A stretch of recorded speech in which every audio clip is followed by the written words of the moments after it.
Hi beautiful people, today we're going to make some Mexican food. We're gonna make a Mexican taco bowl. Have you ever been to a restaurant and you order a taco bowl and you're just blown away by how all the tastes are infused in there?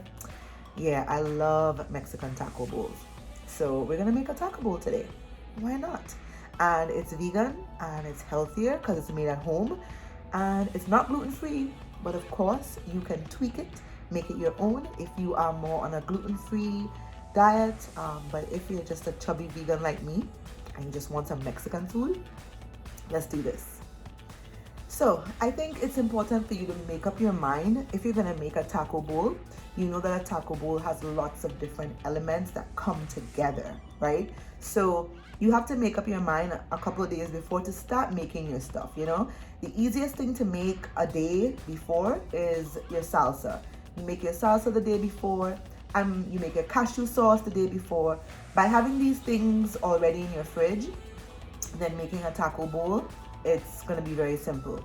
The night before, you're gonna soak your red beans so that when it's time to boil or pressure cook them, it will boil faster, right?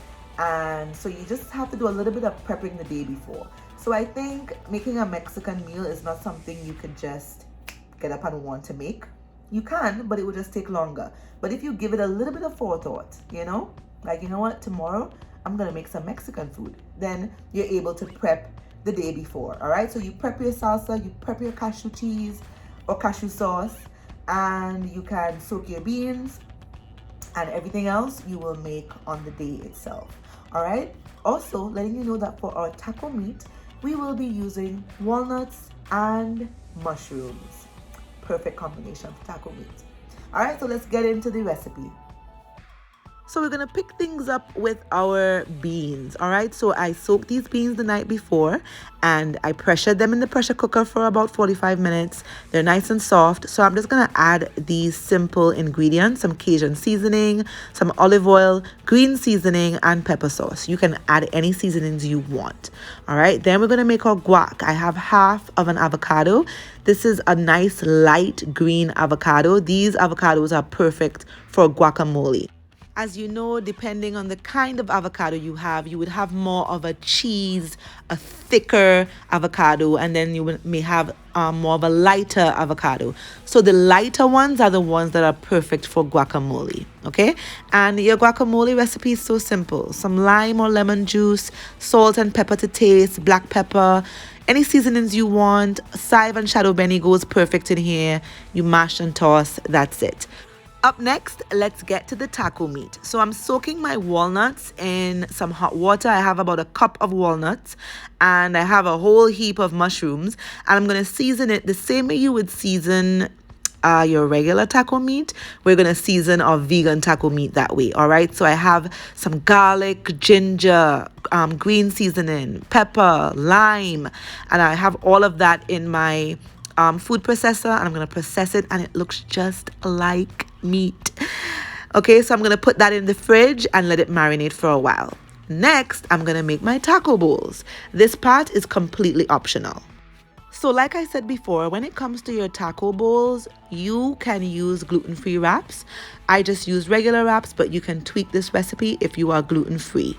And when it comes to making the bowl, you just have to wing it. You just have to kind of form the wrap into a bowl and put it into a pan that can be used in the oven. My oven was set on 450 and I left it in the oven until it was just a little bit golden brown, took it out the oven, flip it upside down, put it back in the oven for another 15 minutes or so. And that's it, you got your taco bowl. Up next, you got your rice. I am using basmati brown rice, and as you can see, I'm starting off by toasting my rice. So my pot is hot, it's on the highest temperature, and I'm just gonna keep stirring it. You cannot walk away from the pot. You have to stay there and stir it until it's nice and toasty.